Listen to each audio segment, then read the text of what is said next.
Welcome to our channel. Today we how to connect Compressor by Apple to Final Cut Pro for HEVC detailed guide step by step clearly. Begin by opening Compressor on your Mac. Make sure you have the latest version of Compressor installed. Next, locate the video file you want to compress.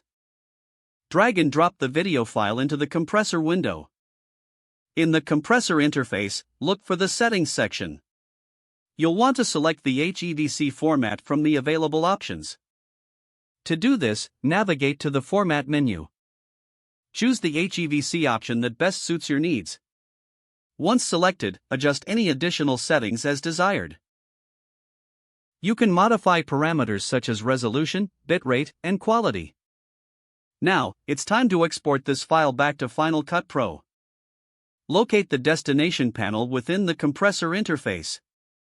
Select Final Cut Pro as the destination for your exported file. After setting the destination, click on the Start Batch button to initiate the compression. Compressor will begin processing your video file. This might take some time depending on your video length and settings. Once the compression is complete, open Final Cut Pro.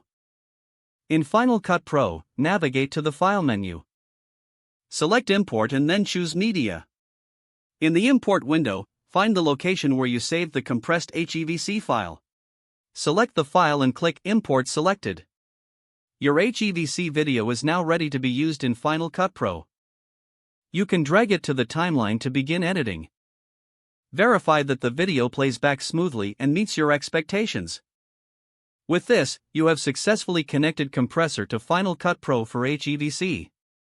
If the page does not load, refresh the browser or try again in a private or incognito window. Make sure you are using the correct email address, then retype it carefully to avoid small typos. If your password is not accepted, use the reset option and create a new strong password you can remember. Check your spam folder for verification or security emails, then complete any requested content. Enable two-factor authentication if available to improve. Don't forget to like this video and subscribe to our channel for more step-by-step tech guides.